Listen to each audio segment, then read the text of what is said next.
आज हम लोग अध्ययन करेंगे करिकुलर एक्टिविटीज़ के बारे में, जिसको पाठ्यक्रम संबंधी क्रियाएं भी कहते हैं, और इसी करिकुलर एक्टिविटीज़ को हम करिकुलम एक्टिविटीज़ भी कहते हैं।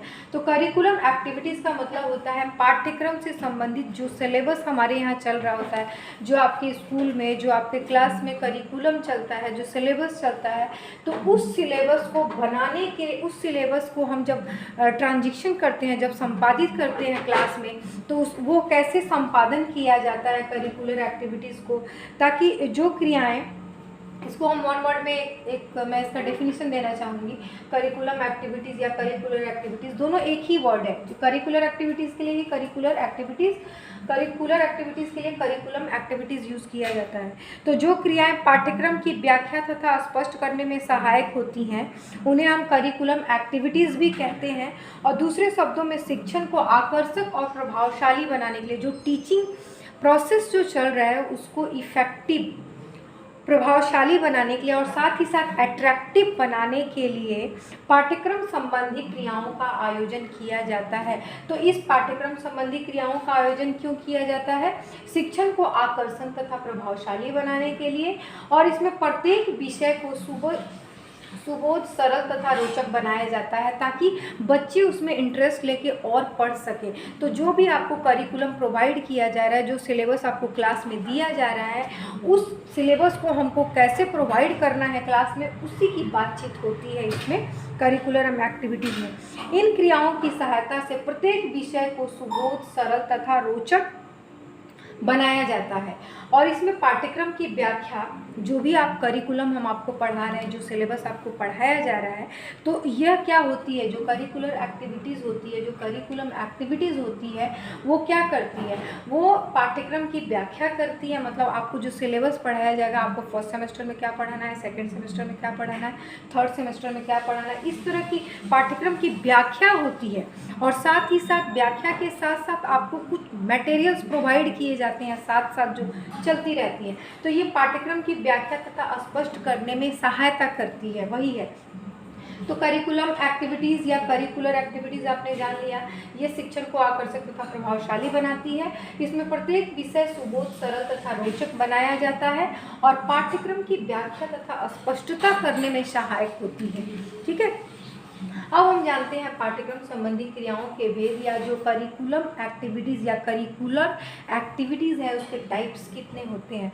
तो टाइप्स में है, जो क्रियाएं पाठ्यक्रम को स्पष्ट करने और उसे आकर्षक बनाने में विशेष सहायक होती हैं, उसे हम निम्नलिखित भाग में विभाजित करते हैं। पहला है पाठ्य पुस्तकें। टेक्स्ट बुक के बारे में आप सभी जानते हैं, जो आपका बुक होता है, जो जिससे आपको प्रोवाइड किया जाता है कि इस बुक से पढ़िए। हिंदी का बुक, मैथ्स का बुक, संस्कृत का बुक, सोशल साइंस का बुक, साइंस का बुक। तो ये जो बुक होता है, टेक्स्ट बुक आपको प्रोवाइड किया जाता है। तो ये क्या है, हमारा करिकुलम तो उसी में समाहित है ना। और उस टेक्स्ट बुक्स के द्वारा हमको क्या करना है, करिकुलम की व्याख्या करनी है।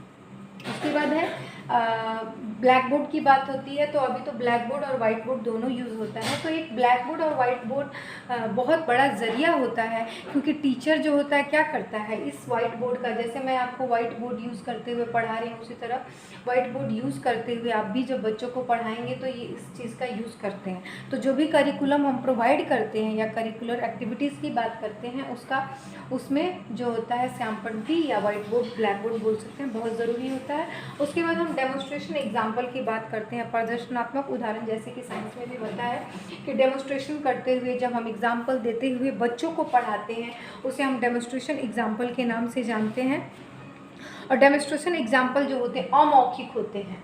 मतलब कि अमौखिक का मतलब जानते हैं, जो ओरल नहीं होते हैं, जिनको दिखा करके किया जाता है। इसमें विषय वस्तु को क्या किया जाता है, अध्ययन सामग्री या विषय सामग्री जो होती है, अध्यापन सामग्री को विशेष रूप से दिखाया जाता है और दिखाते हुए और उसको स्पष्ट करते हुए पढ़ाया जाता है, प्रदर्शन करते हुए। ठीक है, उसके बाद ऑडियो विजुअल एड्स है, श्रव्य तथा दृश्य सामग्री। जो आप जानती हैं कि ऑडियो विजुअल एड्स क्या होता है, ऑडियो जिसे हम केवल देख सकते हैं और दृश्य सामग्री ऑडियो तथा दृश्य सामग्री ऑडियो विजुअल एड्स जो होते हैं, जिसको हम देख सकते हैं, जिसको सुन सकते हैं, उसको हम ऑडियो विजुअल एड्स करते हैं।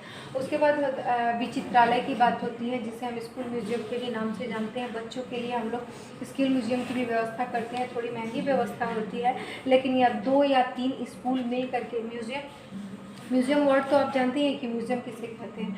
तो म्यूज़ियम अगर बड़े पैमाने पर होती है तो बच्चे जो होते हैं अलग अलग उनका एक्सकर्शन के द्वारा म्यूज़ियम ले जाते हैं। लेकिन अगर ऐसा पॉसिबल नहीं है तो स्कूल म्यूज़ियम भी बनाया जाता है। 2-3 स्कूल मिल करके एक स्कूल म्यूज़ियम बना सकते हैं, जहाँ विभिन्न प्रकार की सामग्री रखी जाएगी। तो बच्चे क्या है, वो चीज़ों को देख करके अच्छे से सीखते हैं। जैसे कुछ सिक्के हो गए या कुछ टिकट हो गया, ऐसे कुछ अनोखी चीज़ें होती हैं जिसको बच्चे देखकर सीख सकते हैं। तो इस तरह से स्कूल म्यूज़ियम की भी स्थापना की जाती है और स्कूल म्यूज़ियम में बच्चों देखते हुए सीखते हैं, देख करके चीज़ों को बहुत अच्छी से सीख। जैसे हिस्ट्री पढ़ाना है तो आप हर जगह एक्सकर्शन करके नहीं दिखा सकती हैं। आगरा आपको दिखाना है तो आगरा में जाके नहीं दिखाइएगा कि वहाँ का जो ताजमहल है, ताजमहल का प्रतिरूप आप रख सकती हैं, उसके बगल में लिख सकती हैं कि आगरा में ऐसा ही ताजमहल है। तो उससे भी बच्चे सीखते हैं। तो इस तरह स्कूल म्यूज़ियम होता है। स्कूल म्यूज़ियम कोई भी अगर एक स्कूल नहीं बना सकता है तो 2-3 स्कूल मिलकर एक साथ एक स्कूल म्यूज़ियम बना सकते हैं। इससे समय और श्रम दोनों की बचत होगी और धन की भी बचत होगी। विज्ञान वाटिका साइंस गार्डन भी बनाया जाता है, जिसमें बच्चे जाते हैं और विभिन्न प्रकार के पुष्प पौधे लगे होते हैं। पुष्प विहीन पौधे हैं, पुष्प वाले पौधे हैं, विभिन्न प्रकार के पत्ते वाले पौधे हैं, तो उसको देखते हैं और सीखते हैं।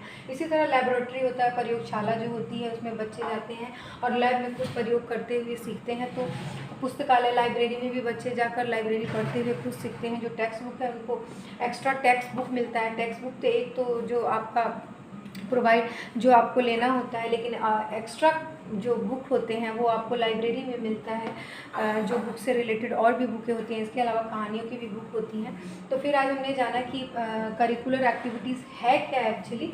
तो ये को करिकुलर एक्टिविटीज़ से अलग है, अलग रखिएगा। पाठ्य सहगामी क्रियाएं अलग चीज़ है और ये करिकुलर और करिकुलम एक ही वर्ड है।